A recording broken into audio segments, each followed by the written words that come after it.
अस्सलामुअलैकुम वरहमतुल्लाहि वबरकातुहू। इस्तक़बाल है हमारे यूट्यूब चैनल MA सच्ची बात पर। आज हम उर्दू सीखने वाले सामईन, नाज़रीन, मुतअल्लिमीन के लिए एक नया सबक नंबर 9 लेकर हाजिर हुए हैं। सबक नंबर 9। कितना बच्चों? बोलो जोर से। सबक नंबर 9। उससे पहले एक शेर आप हजरात की खिदमत में है।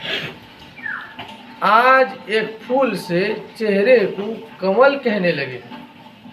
आज एक फूल से चेहरे को कमल कहने लगे। वो एक मरकद था जिसे ताज महल कहने लगे। वो एक मरकद था जिसे ताज महल कहने लगे। यह तो उर्दू से अदावत है, मोहब्बत तो नहीं। ये तो उर्दू से अदावत है, मोहब्बत तो नहीं।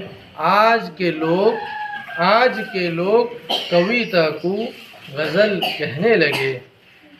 आज हम सबक की शुरुआत उस अल्लाह रब्बुल आलमीन के नाम से करते हैं जो रहमान है और रहीम है। बिस्मिल्लाहिर्रहमानिर्रहीम।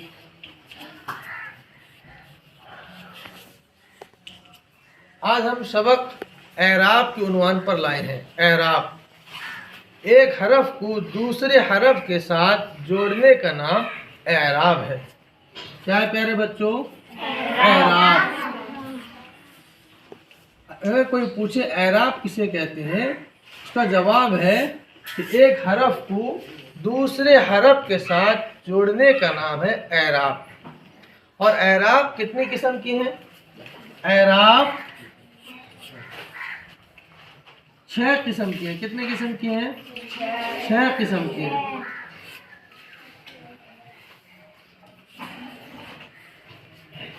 कितने किस्म के हैं प्यारे बच्चों? 6 किस्म के हैं। क्या क्या है? यहीं पर देखो। नंबर 1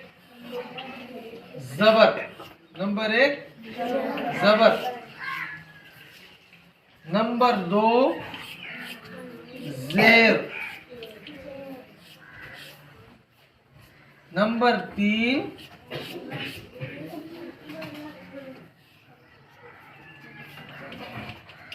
पेश। नंबर 4 जज़म। नंबर 5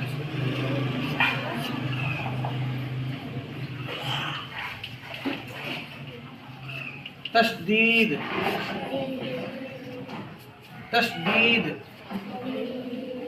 नंबर 6 मद। नंबर 6 मद। याद रख, एराब कितनी किस्म की है? 6 किस्म की है। नंबर 1 ज़बर। नंबर 2 ज़ेर। नंबर 3 पेश। नंबर 4 जज़म। नंबर 5 तशदीद। नंबर 6 मद। नंबर 6 मद। यह एराब। एराब एक हरफ को दूसरे हरफ के साथ जोड़ने का नाम है। अस्सलामु अलैकुम वरहमतुल्लाहि वबरकातुहू। हमारे वीडियो को सब्सक्राइब, लाइक, कमेंट करना न भूलें।